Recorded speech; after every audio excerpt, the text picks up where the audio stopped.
Okay, great. So, hi everybody, my name's Lauren. I'm going to be your host for today's episode. Fortunately, we had a bit of a late start today because we did have some technical difficulties. So joining us is Ellen Leask, who works on planetary geology. She's a PhD student at the California Institute of Technology, studying Mars geology through remote sensing. So she grew up mostly in Canada near Toronto, same as me, and studied geology for her undergraduate degree. So most days she spends her time working on a computer, but she does get the opportunity every now and then to go out into the field to study rocks on Earth that are similar to Mars rocks. So I'm going to go ahead and share my screen here so that you guys can see Ellen's slides because we're having some technical trouble. And Ellen, if you can just let me know when to click through on the slides, then we'll go ahead and do that, okay? Sounds good. Perfect. All right. So let me just get this up and running here. Can you guys see that okay?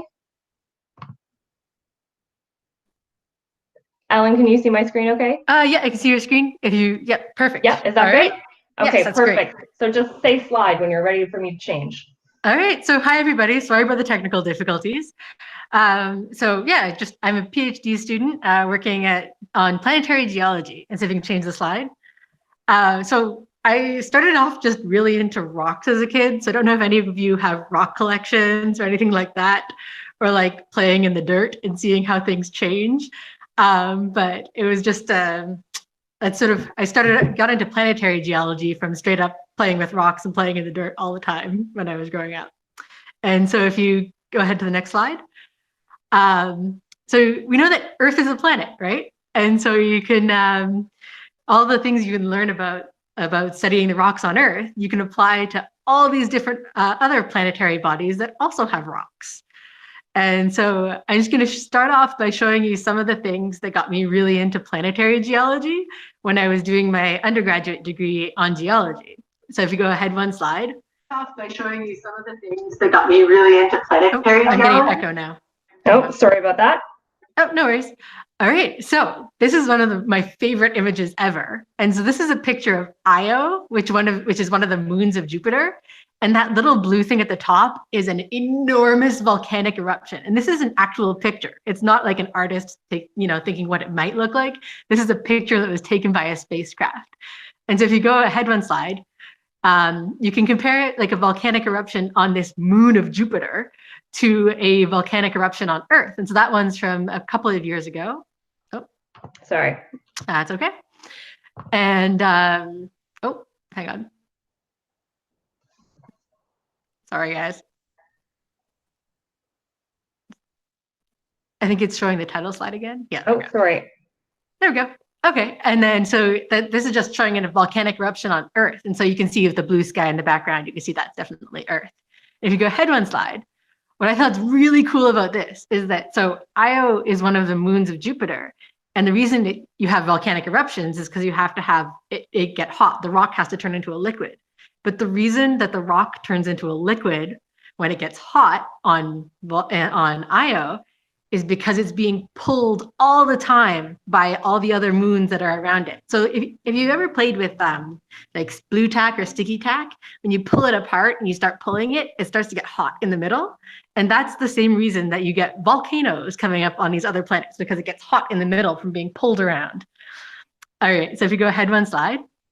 Something else that I thought was really cool and that I learned about when I was doing my undergraduate degree is that you can get these giant geysers. This is another real image of one of the moons of Saturn this time, and it's covered in ice. And it has these really cool things at the bottom that are called tiger stripes. So you can see those blue stripy things at the bottom of the planet, and these giant geysers come out of them. So this is a plume of ice. And so if you go ahead one slide, it's kind of like if you've heard about Yellowstone National Park, where you get these jets of water that come out of the ground. And it happens kind of for the same reason that if you've ever played with a garden hose, and even if you stick your thumb in front of it, it goes really, really far and really, really fast. And so it's kind of the same thing, but instead of just playing with a garden hose, it's these giant jet of water coming out of a moon of Saturn. All right, so if you can go ahead one more. I'm just going to talk about one more other really cool planetary body before I get to my own work. And so this is a picture of Titan, which is another moon of Saturn. And this is a picture that was taken from a little robot that landed on it. And you can see all those like rounded rocks in the front. And if you go ahead one slide, they're really cool because they look just like the rounded rocks that we see on Earth. But those rocks, instead of being made out of rock-like material, are actually made out of ice, like water ice. But it's so cold that the ice is as hard as rock. And instead of having water as the liquid that moves them all around, you actually have gas, like the same kind of gas you burn in a gas stove that is actually liquid. And that's the liquid that moves all those ice rocks around. All right, so that was just my brief intro to some of the really cool things that I found in planetary science when I was just doing a geology degree in undergrad. So if you go ahead one slide. So I actually didn't go into planetary science right away. I got my degree and I actually started working. So I worked at Shell for a couple of years. You can see my old office in a giant tower over there. And it was kind of cool. I got more experience like being out in the field. I got to go visit a lot of places that I'd never been before. But then I realized I really, really wanted to go back to grad school. And if you do a PhD in science or engineering, it's actually kind of like a job. They pay you. You don't have to pay to go to school. And you can, so you just go into work every day. And so if you go ahead one slide, I'm going to talk a little bit more about what I actually do as a grad student. So I studied Mars rocks using remote sensing. And so some of the questions you can answer with this are, what does Mars look like? And how do we know? So if you go ahead one slide. So the reason we're interested in Mars is because it's actually our neighbor. It's right next to us in the solar system. And there's a few differences though. And you might be able to spot some of them if you go ahead one slide. So if you look at these satellite images of Earth versus Mars, you can see some major differences, like these big white swirling things on Earth and these like maybe thin wispy things on Mars. And that's because the atmospheres are really different. So, I mean, I don't know where you are right now, but it might be snowing or raining, or it might be sunny if you're in California. But you have all of these thick clouds that are always across the surface of Earth. And if you go ahead one slide, you can also spot another major difference, and the Earth is mostly green and brown and a lot of blue, but Mars is mostly red. And so I'm going to get into some of the differences for that later on. So if you go ahead one slide. So we can see that Mars is, oh, sorry, can we go back one? Sorry. So you see the major difference to the blue part is that Earth has a lot of water. And so you can see that Mars doesn't have that blue stuff. And so it doesn't look like it has lots of water today. But if you go ahead one slide, we actually see a lot of evidence that water used to exist on Mars. And so this is one of the coolest things. These are both satellite images. One of them's on Earth and one of them's on Mars. And they're both showing the same thing, where you have these channels carved into the rock by rivers. And so we know exactly how those form on Earth because we can watch it happening. And so when we see the same exact shapes on Mars, it means we can understand that there must have been water flowing there at some point too, but it's now all dried up. All right, so can you go ahead one slide? All right, so the big question I'm trying to answer in the work that I'm doing as a PhD student is, how did Mars change from being wet to dry? And so the reason that this is really interesting is because it tells us about climate change. Because Mars's climate used to be wet enough to have rivers and lakes and bodies of water everywhere. And now it's super dry. And we know that Earth changes over time too. And so if we understand how this happens and why it happens, we might be able to apply that knowledge to try and make sure that Earth doesn't end up like Mars one day. All right, so if you go ahead one slide, there's a few ways that we can look into the differences into studying Mars. And the first way is through analogs. And so this is actually one of my favorite parts of the job, because I actually get my hands dirty and go places and touch things and pick up rocks and bring them back to the lab. And so you guys probably know about impact craters, or you might have heard about it from the event that killed off the dinosaurs on Earth. And so this is when a big space rock comes and hits your planetary body and makes a big dent in it. And you can kind of do this if you throw a ball or a rock really hard into the sand. You can kind of get something that looks like this. And so it looks exactly the same on Earth and Mars and other places. And so that picture is from an impact crater in Germany, where we went to study what some of those rocks look like on Earth. And so if we go ahead one slide, there's other things that you can look at on Earth that are really similar to what they look like on Mars. And so these are some sand dunes. And so you might have been like on a beach, you can see the sand is shifting. It makes these shapes that are very clean. And so you can see on Earth what they look like. And they look exactly the same on Mars. Although there on Mars, they're a little bit darker. And they're a little bit darker because the rock that they're coming from is a dark rock. So that's the main difference between them there. All right, so if we go ahead one slide. One of the other fun parts of my job is the lab work.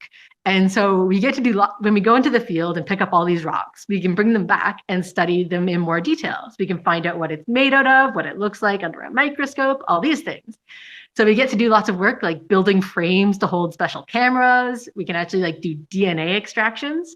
So sometimes there's little microbes that live in the rocks, and actually impact crater rocks are pretty cool because they have all these little spaces in them that microbes on Earth will live in. And so you can take those rocks and try and figure out what microbes live in them. And you get to do things like use giant saws to cut rocks open. So it's lots of fun to do lab work too. And then if we go ahead one slide. So most of my days I spend working on the computer looking at images. And so here is a picture of my school. And so you can actually see, you can pull it up on Google Earth and look at your own school, or your own house, or things like that. So you're probably familiar with looking at satellite imagery. And I put it in gray and like black and white on the left, because then you can see how much extra information you get when you see the color. So if you look at the picture on the left, you can kind of see shapes, right? Bright, dark, and shapes. But when you look at the picture on the right, you can see where it's green, where there's fields. You can see where it's blue, where there's a pool and things like that. And so you get a lot more information when you have more color. And so if you go ahead one slide. Yeah, so the instrument that I work on is, it's on a satellite, but it's looking at Mars instead of Earth. And instead of just getting the normal colors that our eye sees, this instrument gets a lot of extra colors too.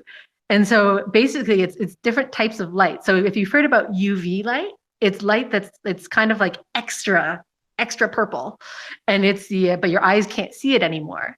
And that's what makes your skin tan or get a sunburn. And so if you've ever gotten a sunburn on a cloudy day, it's because you can't actually see the light that's causing that to happen.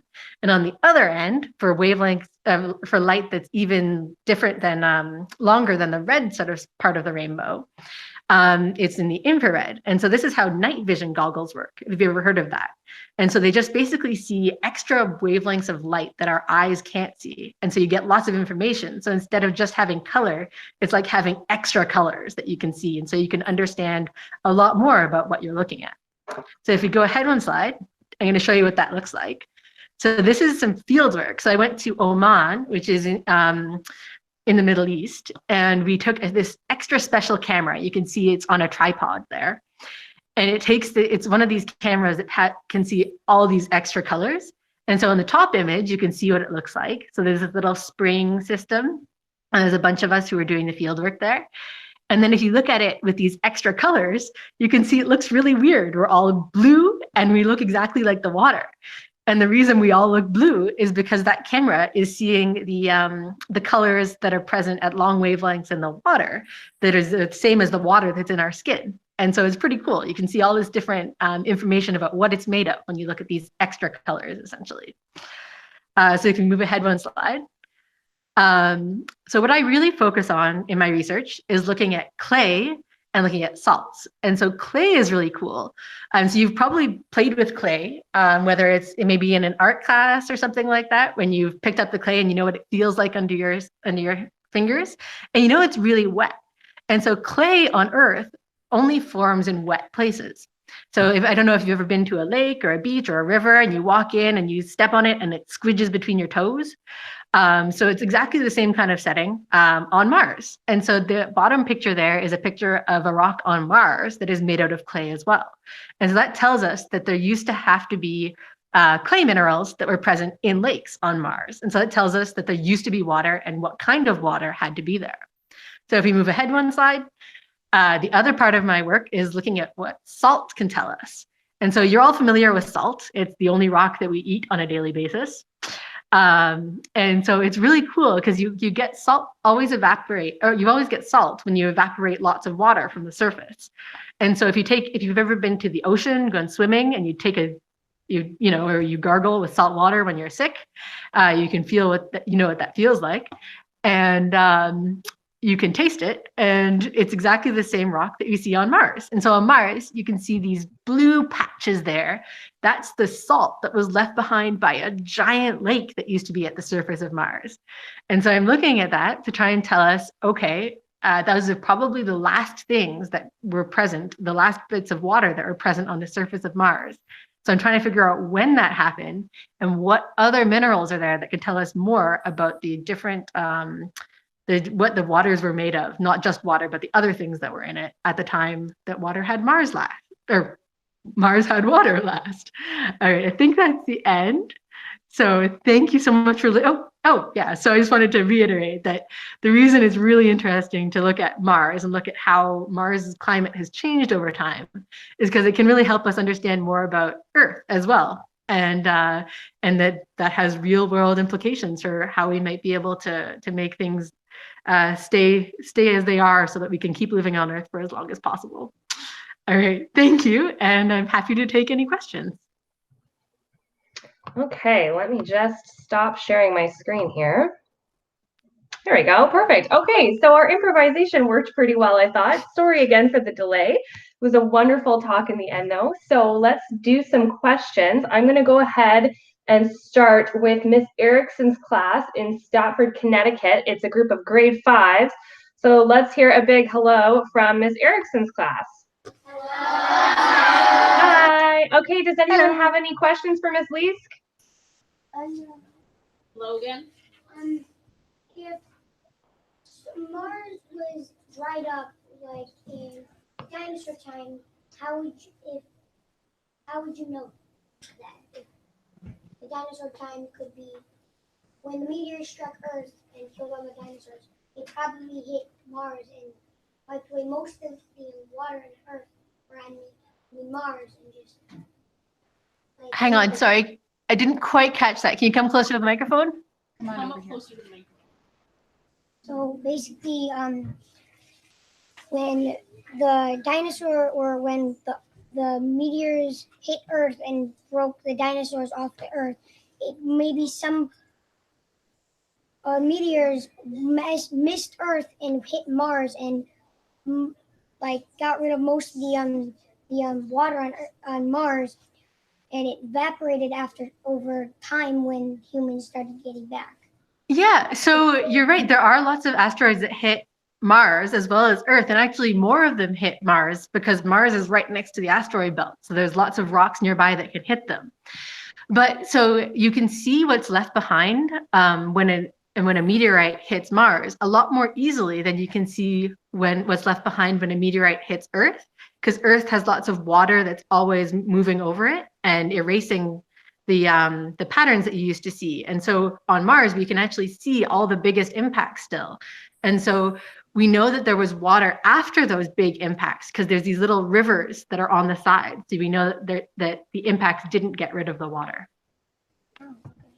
Awesome. Okay, so I'm going to move on to Miss Huss' class in Mashpee, Massachusetts. This is a group of grade 8s.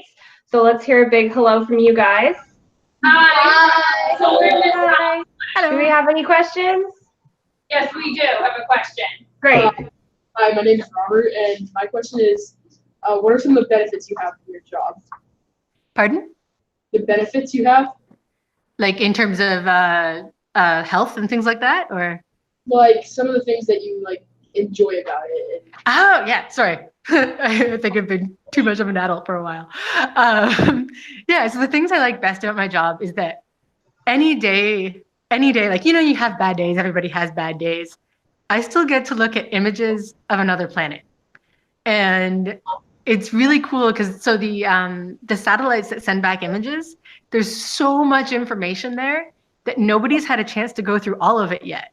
And so when I'm looking at these pictures, there's a pretty good chance I'm the first person that's ever like really looking at them in detail. And so when I just get to sit down and think, hey, I am looking at things that are happening or have happened on another planet right now. It gives me chills. And then the other part I like best is getting to travel. So I never really got to travel growing up because we didn't have the money. But when I was doing my geology degree, I've gotten to go to they paid for me to go to Italy to see volcanoes. I've gone to Germany to impact craters. I got to go to Oman to study these really cool special rocks there. I've been to a bunch of mountains and other things, and I absolutely love that my job will let me travel in a way that I never got to. Awesome. Okay. We're going to go on to Miss Fisher's class in Hamilton, Ontario. It's a group of grade 4s. Let's hear it from Miss Fisher's class. Hi, my name is Mohammed, and what made you interested in geology of science? Yeah, no, it's one of those things that I just always really liked rocks, and I think I like the colors and the patterns in them, because I don't know if you guys ever, like, you go somewhere and you pick up a rock and you see all these stripes or these little fossils in them, or like sometimes they can be really cool colors. And so I always really liked that. And then just, when you drive places and you sometimes go across, you'll see like the rocks that have been cut across to make the road. And so you can see these layers, and like sometimes they're folded or twisted or wavy. And I really like just like what they look like, and trying to and eventually, as I went through school, trying to understand how they look like that, or why they have the beautiful colors that they do, or why they have these patterns. And so I think, yeah, I've always liked trying to understand why we see the things around us that we do in the earth. Perfect. Okay, so last we have Miss Larmer's class in North Bay, Ontario. It's a group of grade 5s and 6s. So let's hear a big hello from you guys. Hello! All right, we're the Canadians, and we understand you're, my student has a question, but you're a Canadian. Where are you from? In the Toronto area? Yeah, so I was born in Toronto, and my family lives in Waterloo now. So, okay. Yeah. Okay, Annie, your question. Yeah. Why do people, like, when they draw Mars, they draw it red when it's actually like a beigey yellow? So I think the reason they draw it red is because it's red compared to Earth. And so if you can actually, sometimes you can see it with your naked eye that it's red, like a sort of red yellow color. It'll be in the sky sometimes below the moon, and it'll be a star that something looks like a star, but is kind of red colored. And the reason it's red is for exactly the same reason that your car, when it gets rusty on the bottom or something like that, any rust is red. It's a little bit of iron, and it has some oxygen from the atmosphere in it. And that's why it looks red. And Mars looks like that because it's super rusty. Cool. And in Europe? Oh, sorry. Go ahead. Sorry, I didn't realize there was one more question. Go ahead. In your opinion, do you believe in aliens? So the honest answer is I think you could have microbial life on Mars. So because we know there's water, we know there's energy sources. So like we get energy from eating food, and there's other types of life on Earth get energy from basically from reactions between rocks and water. And those same reactions exist on Mars. And so I think you could have microbes, like these little bugs, like little bacteria that exist. They could easily exist on Mars, is what I think. I'm not sure you could find them, because I think they'd be so hard to find that you'd have to have human exploration, astronauts on Mars, to figure it out. But I think it's possible. Cool. There you go. Okay, we do have a little bit of time left, so I'll go back to Miss Erickson's class in Stratford, Connecticut. Do you guys have any other questions? Albertson? Go ahead, walk up to them. Or just stand up and be nice and loud. Yeah. The Mars has a weak, kind of like a weak atmosphere, I think. Was that because of the sun's solar flares? That is a really, really good question. So Mars does have a weak atmosphere, so it's about 1,000 times less air than Earth has, so you couldn't breathe it. But the reason they think it has less of an atmosphere is actually partly related to the sun and partly related to Mars. So you know how a compass works? Well, you know that compasses work on Earth. And so it uses Earth's magnetic field. And Earth has a magnetic field because the inner part of Earth has iron that's moving all around and creating a giant magnet. But on Mars, like the part of the liquid iron that would move and create a magnet in the middle of Mars stopped moving a long time ago. And so it doesn't have a magnetic field that will shield the atmosphere from the solar flares. And so Mars's giant like protection stopped. And so that's part of the reason they think it's atmosphere left. Cool. Okay, I'm going to go back to Miss Huff's class here in Mashpee, Massachusetts. Were there any other questions for Miss Huff's class? We do. David has a question for you. Her. Could winds on Mars reach the speed of F5 tornadoes? Speak up, David. That's a good question. Could winds on Mars reach the speeds of F5 tornadoes? So he asked you, could winds on Mars reach the speed of F5 tornadoes? He has a better understanding of it than me. Yeah.